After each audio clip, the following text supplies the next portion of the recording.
Hello students, today we are going to start part 2 of microbes in human welfare of class 12 biology. In this lecture, in this session, we discuss about microbes in sewage treatment and microbes in production of biogas. केवल दो topic हम बात करेंगे आज, microbes in sewage treatment and microbes in production of biogas. Part 1 lecture में हमने पढ़ा था कि माइक्रोब्स का इस्तेमाल हाउस होल्ड प्रोडक्ट में, इंडस्ट्रियल प्रोडक्ट में किस तरीके से उसका योगदान है। यहाँ हम पढ़ेंगे माइक्रोब्स का इस्तेमाल सीवेज ट्रीटमेंट में होता है और बायोगैस प्रोडक्शन में भी होता है। अब सवाल होता है कि सीवेज होता क्या है। सीवेज का मतलब हो गया कि वाटर, गंदा पानी, हमारे नालियों से निकले हुए गंदे पानी, हमारे कस्बों से निकले हुए गंदे पानी। सीवेज वाटर का मतलब होता है नाली का पानी। Municipal waste water containing large quantities of human excreta. Municipal waste water containing large amount of human excreta is called sewage. किसी भी सीवेज वाटर को हमें ट्रीट करने के लिए क्या रिक्वायरमेंट है, नीड फॉर सीवेज ट्रीटमेंट क्या रिक्वायरमेंट है। तो जानते हैं कि सीवेज में लार्ज अमाउंट में ऑर्गेनिक मैटर भी होते हैं, पैथोजेनिक माइक्रोब्स, ऐसे माइक्रोब्स जो डिजीज काज करते हैं उसे बोलते हैं pathogenic microbes. So we can say that there are some pathogenic microbes, some organic matter, human excreta are present in the sewage water. Before discharging into natural water body, किसी भी natural water body में छोड़ने से पहले हमें उस sewage water को less pollute बना के भेजना है। अगर बहुत ज़्यादा नहीं कर सकते तो कुछ हद तक उसे हम प्यूरिफाई करके सीवेज वाटर को उसको हम अगर नेचुरल वाटर बॉडी भेज देंगे तो काफ़ी अच्छा रहेगा। सीवेज ट्रीटमेंट के लिए प्लांट बनाए गए हैं जिसको हम STPs कहते हैं। क्या कहते हैं बेटा? STPs, full form sewage treatment plants. Sewage treatment plants के अंतर्गत हम नालियों से आए हुए पानी को, ड्रेनेज के माध्यम से आए हुए सीवेज वाटर को हम बड़े से टैंक में ले जा करके उसको फिजिकली, बायोलॉजिकली उसे ट्रीट करते हैं और ट्रीट करने के बाद ही उसे हम वाटर बॉडी में छोड़ते हैं। ऐसे प्लांट को हम बोलते हैं सीवेज ट्रीटमेंट प्लांट। दो सीवेज वाटर बॉडीज पॉल्यूट न होने पाए, सीवेज वाटर को डायरेक्टली वाटर बॉडी में छोड़ा न जाए, अन्य कई कारणों द्वारा वाटर पॉल्यूट न होने पाए, इसके लिए गंगा एक्शन प्लान और यमुना एक्शन प्लान बनाया गया। इसके अनुसार गंगा नदी में, यमुना नदी में जो भी लोग किसी भी वजह से कूड़े कचरे फेंकते हैं, बिना ट्रीट किए हुए सीवेज वाटर उसमें जाता है। एग्रीकल्चरल फील्ड से जो वाटर है उस नदी में जाते हैं, इंडस्ट्रियल प्रोडक्ट से बहुत सारे वेस्ट मटेरियल उसमें जाते हैं। तो उनको जाने से रोका जाए। बहुत सारे शव को दफनाने के लिए, जल प्रवाह के लिए ले जाते हैं, तो फूल मालाएं चढ़ाते हैं, बहुत सारे फूल मालाएं उसमें चली जाती हैं। पॉलिथीन बैग्स लोग फेंक देते हैं। इन सबको डालने से रोका जाए। अगर कोई ऐसा करता है तो उसके लिए कुछ न कुछ पनिशमेंट उसे लिया जाए। तो गंगा एक्शन प्लान और यमुना एक्शन प्लान में सीधा इसका मतलब है कि गंगा नदी के पानी को और यमुना नदी के पानी को हम किस तरीके से पॉल्यूट होने से बचा सकते हैं, उसके लिए क्या क्या क्राइटेरिया है, हमें किन किन नियमों का पालन करना है कि हमें नदियों से निकले हुए, हमें इंडस्ट्रियल फील्ड से निकले हुए वेस्ट वाटर को, ड्रेनेज से निकले हुए वेस्ट वाटर को हमें प्यूरिफाई करने के बाद ही इस वाटर में क्या करना है, मिलाना है। आगे देखेंगे हम लोग किसी भी सीवेज वाटर को ट्रीट करने के लिए जो एसपीपीएस है इसके कितने स्टेप में पूरा होता है? बेटा इसके दो बेसिक स्टेप हैं। पहला तो इसमें प्राइमरी ट्रीटमेंट है, दूसरा सेकेंडरी ट्रीटमेंट है। अगर हम बात करते हैं प्राइमरी ट्रीटमेंट को, तो प्राइमरी ट्रीटमेंट को हम बोलते हैं फिजिकल ट्रीटमेंट।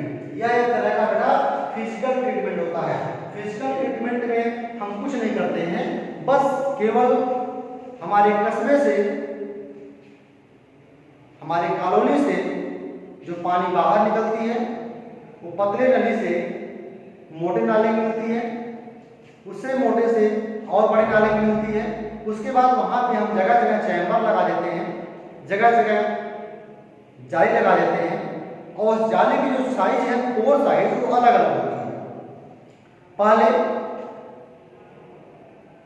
पहले अगर हम लोग बड़ी जाली ऐसा लगाएंगे जिसका खाना बड़ा बड़ा हो, ताकि उसमें बड़े बड़े कंकड़ पत्थर, बड़े बड़े पॉलिथीन बैग्स, रबर का टुकड़ा, चप्पल और भी चीजें जो वेस्ट मटेरियल हैं वो छन जाए। उसके बाद उससे पतली जाली लगाएंगे, उससे कुछ पतली जाली लगाएंगे उसके पास।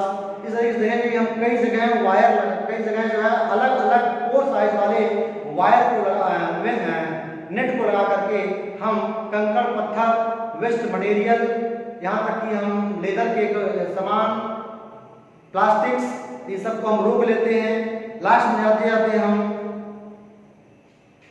कंकड़ पत्थर जो छोटे छोटे पार्टिकल्स उनको भी रोक लेते हैं। इन सब चीजों को बोलते हैं लोग फिजिकल ट्रीटमेंट। यानी फिजिकली हम वाटर में से उन चीजों को निकाल लें, छान के उनको निकाल लें, अलग अलग पोर साइज के मेश को लगा करके उनको हम बाहर निकाल लें, तो उसे हम बोलते हैं फिजिकल या प्राइमरी ट्रीटमेंट। उसके बाद सेकेंडरी ट्रीटमेंट या इसको बोलते हैं बायोलॉजिकल ट्रीटमेंट। यह ट्रीटमेंट हम नहीं कर सकते, यह माइक्रोब्स के द्वारा होता है। यह ट्रीटमेंट माइक्रोब्स करते हैं, हम नहीं करते हैं, इसलिए इसको बोला गया बायोलॉजिकल ट्रीटमेंट। इसमें बेटा क्या होता है कि जो प्राइमरी ट्रीटमेंट के बाद जो वाटर बचता है, अर्थात उसमें से कंकड़ पत्थर, प्लास्टिक के टुकड़े, मग, बाल्टी, वेस्ट बाल्टी या और भी जो वेस्ट मटेरियल को निकाल लिया गया है, अब उसमें केवल जो है ऑर्गेनिक वेस्ट प्रोडक्ट केवल बचे हुए हैं।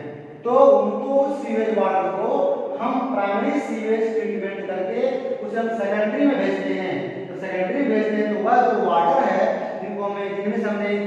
जिनमें से हमने जो है कंकड़ पत्थर या प्लास्टिक के टुकड़े को छान लिया है, अब हम उस वाटर को हम सेकेंडरी ट्रीटमेंट करने के लिए हम एक टैंक में ले जाते हैं। इसका नाम है एयरेटेड टैंक। ऐसा टैंक जिसमें एयर की प्रॉपर सप्लाई होती है, ऑक्सीजन की प्रॉपर सप्लाई होती है, हम उसको वहां लेके जाते हैं सेकेंडरी ट्रीटमेंट के लिए। वहां उसको लेके जाते हैं उस टैंक में, और उस टैंक में प्रॉपर जो है एयर की सप्लाई होती है, ताकि उस वेस्ट वाटर में जो ऑर्गेनिक कंपाउंड्स हैं उनको ब्रेक करने के लिए माइक्रोब्स को नरिशमेंट मिल सके, माइक्रोब्स को ऑक्सीजन मिल सके, जिसके माध्यम से उस सीवेज वाटर में आए हुए ऑर्गेनिक वेस्ट मटेरियल को ये ब्रेक कर सकें, और ब्रेक करने के बाद माइक्रोब्स की जो ग्रोथ है वो बढ़ सके। तो इस जो है एयरेटेड टैंक में क्या होता है बेटा, जो माइक्रोब्स होते हैं, ये माइक्रोब्स जो है उसमें ग्रो करते हैं, रैपिडली ग्रो करते हैं, और ग्रो करने के बाद एक झुंड बना लेते हैं, उसको हम फ्लक्स बोलते हैं, या FLOCS, इसे क्या बोलते हैं, फ्लक्स बोलते हैं। फ्लक्स क्या होगा बेटा, मेश लाइक स्ट्रक्चर। क्या है, मेश लाइक स्ट्रक्चर, जाल की तरह बना हुआ इसलिए क्या होता है, फ्लक्स कहलाता है। Flocs are masses of bacteria, masses of bacteria associate with fungal filament. जब कोई बैक्टीरिया फंगल फिलामेंट से, एल्गी और बैक्टीरिया और फंजाई दोनों मिल जाते हैं। आप जानते होंगे bacteria and fungi both are called decomposer, इसलिए वाटर में पाए जाने वाले ऑर्गेनिक जो मटेरियल हैं ऑक्सीजन के प्रेजेंस में इन्हें ब्रेक करते हैं और अपनी संख्या को बढ़ाते हैं, और मेश लाइक डायग्राम बनाते हैं, जिसे हम फ्लक्स कहते हैं, है ना। The growing microbes consume organic matter, thus reduce the BOD। क्या मतलब हुआ कि ये माइक्रोब्स रैपिडली ग्रो करते हैं, इसके लिए पानी में प्रेजेंट जो वाटर में प्रेजेंट जो ऑक्सीजन है उस ऑक्सीजन को कंज्यूम करते हैं और उस ऑर्गेनिक मटेरियल को ब्रेक करते हैं। तो ऑर्गेनिक मटेरियल को ब्रेक करने के लिए जो ये कंज्यूम करते हैं क्या, ऑक्सीजन, इससे पानी में, वाटर में ऑक्सीजन की मात्रा क्या होती है, घटती जाती है, और ऑक्सीजन का डिमांड क्या होता है माइक्रोब्स के लिए, बढ़ता जाता है। एक समय ऐसा आएगा कि ऑक्सीजन की मात्रा घटती जाएगी और माइक्रोब्स की संख्या क्या हो रही है, बढ़ रही है। और माइक्रोब्स संख्या जब बढ़ेगी तो ऑक्सीजन घटती जा रही है, उसकी डिमांड क्या आएगी ऑक्सीजन की, उस माइक्रोब्स के लिए बढ़ जाएगा। इसे हम बीओडी कहते हैं। बीओडी का मतलब हो गया, बीओडी का बढ़ना का मतलब हो गया वाटर की जो प्योरिटी है वह कम होना। बीओडी घटना माने वाटर की जो प्योरिटी है वो बढ़ जाना। अब देखिए जब सीवेज में when BOD of sewage has reduce, किसी भी सीवेज का बीओडी रिड्यूस हो गया, इसका मतलब कि ऑक्सीजन बीओडी रिड्यूस हो गया, तो उसको क्या करेंगे हम, तो उस इफ्लुएंट को, जो उस वेस्ट मटेरियल है उसे हम सेटलिंग टैंक में भेजेंगे। मतलब कि ये पहले कहाँ थे, एयर टैंक में थे, अब ये कहाँ चले गए, जब ऑक्सीजन डिमांड क्या हुआ, ऑक्सीजन डिमांड रिड्यूस हुआ, तो कहाँ चले गए, सेटलिंग टैंक में उस वाटर को आप भेज देंगे। जब सेटलिंग टैंक में वाटर को भेजेंगे तो जितने भी बैक्टीरिया हैं, जितने भी फिलामेंटस फंजाई हैं, वो उनके जो फ्लक्स हैं सेटल डाउन उस टैंक में, सेटलिंग टैंक में नीचे बैठ जाएंगे। क्यों? क्योंकि ऑक्सीजन की जो मात्रा है वो बिल्कुल कम हो गया, उसमें ऑक्सीजन है ही नहीं, वो सर्वाइव भी नहीं कर पाएंगे, तो नीचे बैठ गए। नीचे बैठ गए तो ऐसे सेडिमेंट को बोला गया एक्टिवेट स्लज। इस सेडिमेंट को बोला गया जो नीचे बैठ गए माइक्रोब्स, उनको बोला गया एक्टिवेट स्लज। अब क्या होगा, उस एक्टिवेट स्लज में से कुछ स्लज को लेकर के एज अ इनोकुलम इस्तेमाल करते हैं, अर्थात इसी स्लज में से कुछ माइक्रोब्स को हम क्या करेंगे, दोबारा इस टैंक में लेके जाएंगे, ताकि दोबारा जो सीवेज वाटर आएगा, फ्रेश सीवेज वाटर आएगा, उसको ब्रेक करने के लिए माइक्रोब चाहिए। वह माइक्रोब्स इसी टैंक से, सेटलिंग टैंक से ही एयर टैंक में भेजे जाते हैं। थोड़े से माइक्रोब आ जाएंगे इनोकुलम, ताकि उस वाटर में जब ऑक्सीजन की मात्रा भी बढ़ी हुई रहेगी तो उस ऑक्सीजन को लेकर के वो क्या करेंगे, ऑर्गेनिक मटेरियल को ब्रेक करेंगे। इसीलिए कुछ एक्टिवेट स्लज को क्या करेंगे, हम सीवेज यानी एरोबिक टैंक में लेके, एयर टैंक में लेके जाएंगे। जो एक्टिवेट स्लज है, a small part of sludge is used as inoculum in an aerated tank. The remaining part is passed into large tank called anaerobic sludge digester. बेटा अब देखिए क्या होगा, अब हम क्या करेंगे, इसको हम सेटलिंग टैंक से कहाँ लेके जा रहे हैं, anaerobic sludge digester। और देखिए पहले हम कहाँ ले गए थे, टैंक में आए थे, यहाँ माइक्रोब्स ग्रो किए थे, ग्रो करने के बाद जो है ऑक्सीजन की मात्रा कम हुई थी और सीवेज वाटर में जो ऑर्गेनिक मटेरियल थे वो ब्रेक हुए थे, सीवेज वाटर थोड़ा प्योर हुआ था, उसको हमने सेटलिंग टैंक में ले गया। सेटलिंग टैंक में आने के बाद जो माइक्रोब्स का जो फ्लक्स था वो सेटल डाउन हो गया, इसमें से कुछ माइक्रोब्स को हमने एयर टैंक में भेजा और कुछ को जो है मैंने क्या किया, कहाँ भेजा उसको, एनारोबिक स्लज डाइजेस्टर। ये तीसरा टैंक है, इसमें क्या होगा है, इसमें ऑक्सीजन नहीं मिल पाएगी, ऑक्सीजन नहीं मिलेगी तो क्या होगा, ये एनारोबिक रेस्पिरेशन कर नहीं पाएंगे और एक्टिव हो जाएंगे, ये डेड हो जाएंगे, क्योंकि यहाँ पे ऑक्सीजन नहीं है और एनारोबिक रेस्पिरेशन नहीं हो पाएगा इनमें, तो ये क्या हो जाएंगे, किल हो जाएंगे।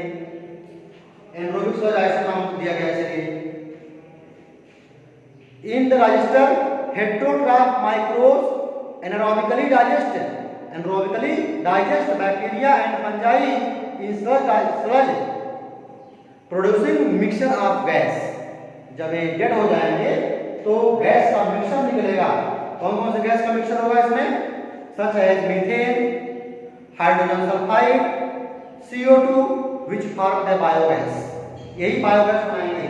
तो बायोगैस की बात करें, बायोगैस में मीथेन होगा, SO2 होगा, CO2 होगा, ये सभी क्या होंगे, निकलेंगे, इससे एनारोबिक स्लज डाइजेस्टर के डेड होने से निकलेंगे। ठीक है, आगे देखिए इसमें बीओडी होता क्या है, अच्छा बीओडी का क्या मतलब है, तो BOD refer the amount of oxygen consume if all the organic matter in 1 litre of water oxidised by bacteria. मतलब कि बैक्टीरिया के द्वारा 1 लीटर पानी में ऑर्गेनिक मटेरियल को डिकम्पोज करने के लिए कितने ऑक्सीजन की रिक्वायरमेंट पड़ रही है। किसी बैक्टीरिया को वाटर में 1 लीटर पानी में पाए जाने वाले ऑर्गेनिक मटेरियल को ब्रेक करने के लिए कितने ऑक्सीजन की रिक्वायरमेंट हो रही है, that is called BOD. BOD refer the amount of oxygen consumption if all the organic matter is in 1 liter of the water is oxidized by bacteria. और सेकंड पॉइंट है BOD measure the amount of our organic matter in water by measuring the rate of oxygen uptake by microbes. Same वही मतलब है कि water में present जो organic matter है उनकी क्या अमाउंट है, उस अमाउंट को डिकम्पोज करने के लिए, ब्रेक करने के लिए कितने ऑक्सीजन की रिक्वायरमेंट पड़ रही है। अगर किसी वाटर का BOD ज्यादा है तो जो पॉल्यूटिंग पोटेंशियल होगा क्या होगा, ज्यादा होगा। Higher BOD indicate higher polluting potential. अब हम बात करेंगे माइक्रोब्स का बायोगैस में, बायोगैस के प्रोडक्शन में क्या योगदान है। आप जानते होंगे कि जो बायोगैस है वह methane, sulphur dioxide, carbon dioxide के मिक्सर से बना हुआ है। मीथेन जो एक मिथेनोजेन बैक्टीरिया होता है, मिथेनोजेंस में नाम देते हैं, मिथेनोजेंस में नाम है आपका मेथेनोबैक्टीरिया। जो मेथेनोबैक्टीरिया है वह काऊ के स्टमक में पाया जाता है, और यह काऊ के स्टमक में पाया जाता है। इसमें काऊ के स्टमक में, इंटेस्टाइन में पाए जाने वाले जो आपके सेलुलोजिक मटेरियल हैं इनको ब्रेक करके और CO2 और हाइड्रोजन गैस करता है, प्रोडक्शन करता है। क्या करता है? CO2 और हाइड्रोजन गैस का प्रोडक्शन करता है। इसमें फर्स्ट पॉइंट है ये anaerobic sludge in sewage treatment plant, और सेकंड र्यूमेन, र्यूमेन का मतलब हो गया a part of stomach of cattle thus providing nutrition to the cattle. Cattle को न्यूट्रिशन देने के लिए जो कैटल का जो स्टमक पार्ट है र्यूमेन वो न्यूट्रिशन देता है। उसी र्यूमेन पार्ट में सेलुलोजिक सब्सटेंस को कौन करता ब्रेक करता है? मिथेनोजेन बैक्टीरिया ब्रेक करता है, और यह बैक्टीरिया ब्रेक करने के बाद, सेलुलोज को ब्रेक करने के बाद CO2 और हाइड्रोजन गैस को प्रोड्यूस करता है। Indian Agricultural Research Institute IARI and Khadi and Village Industry Commission KVIC develop the technology of biogas in India. Mechanism of biogas, biogas बनता कैसे है? देखिए इसमें क्या किया गया है, the raw material of biogas production is excreta of cow dung. यानी जो काऊ डंग होगा, ऐसे हम डायग्राम ड्रा करेंगे, ऐसे ही बनाया जाता है। काऊ डंग को इसमें फिलअप कर देंगे। काऊ डंग को फिलअप करने के बाद काऊ डंग को ऐसे नहीं फिलअप करेंगे, इसमें हम वाटर और डंग दोनों को मिक्स करके स्लरी बनाएंगे। क्या बनाएंगे? स्लरी बनाएंगे, स्लरी बना लेंगे। और ये देखा बायोगैस प्लांट है कंक्रीट टैंक 10 से 15 feet deep in which biogas, bio waste and slurry of dung is collected. 10 से 15 फीट का होता है, इसमें बायो जो डंग है स्लरी के फॉर्म में कलेक्ट हो जाए। इस टैंक में the tank has floating cover with rise on production of gas in the tank. इस टैंक के अंदर जो है एक कवर होता है, इसके ऊपर यहाँ गैस का होता है, इसमें गैस फ्लो करता रहता है। Methanogen bacteria, methanogen bacteria in the dung act as bio waste to produce biogas. जो मेथेनोजेन बैक्टीरिया होंगे डंग में वह बायो वेस्ट से बायोगैस प्रोड्यूस करेंगे। Gas produce is supplied to near by house by an outlet. एक outlet के माध्यम से क्या होगा, गैस बाहर निकलेगा through another outlet. The spent slurry is removed use as fertilisers. यहाँ पे जो स्लरी होगा इकट्ठा हो जाएगा, इसका इस्तेमाल करेंगे as a fertiliser. Biogas is used as fuel for cooking and lighting. इसका इस्तेमाल हम कुकिंग के लिए करते हैं और लाइटिंग के लिए करते हैं। कुकिंग एंड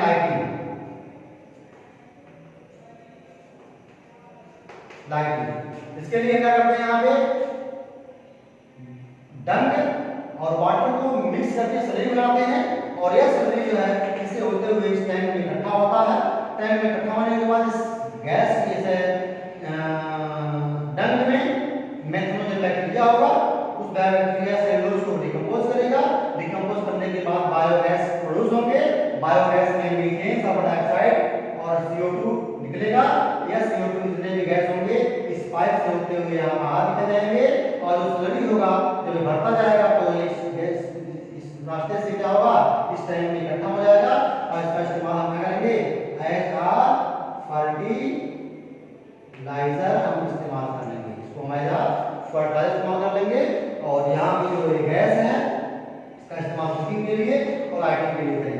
आपने देख लिया कि जो बायोगैस जो आपके माइक्रोब्स हैं वो सीवेज के ट्रीटमेंट में और बायोगैस के प्रोडक्शन में इंपॉर्टेंट रोल को प्ले कर रहे हैं। बात समझ आ रही है ना? कोई दिक्कत तो नहीं है? सारी चीजें क्लियर हैं कि कौन कौन से माइक्रोब्स क्या कर रहे हैं, इसमें कौन सा माइक्रोब्स है, और इसमें देखेंगे प्राइमरी ट्रीटमेंट क्या है, सेकेंडरी ट्रीटमेंट क्या है, सेकेंडरी में कौन कौन से माइक्रोब्स काम कर रहे हैं, बैक्टीरिया और फंजाई काम कर रहे हैं, दे वर्क एज डिकम्पोजर। यहाँ आपने देखा कि काऊ डंग में प्रोड्यूस पाए जाने वाले नाइट्रोजन बैक्टीरिया जो सेलुलोज को ब्रेक कर रहे हैं और ब्रेक करने के बाद बायोगैस को प्रोड्यूस कर रहे हैं। मेरे ख्याल से समझ में आया होगा। आज के लिए इतना ही। All the best. Thank you.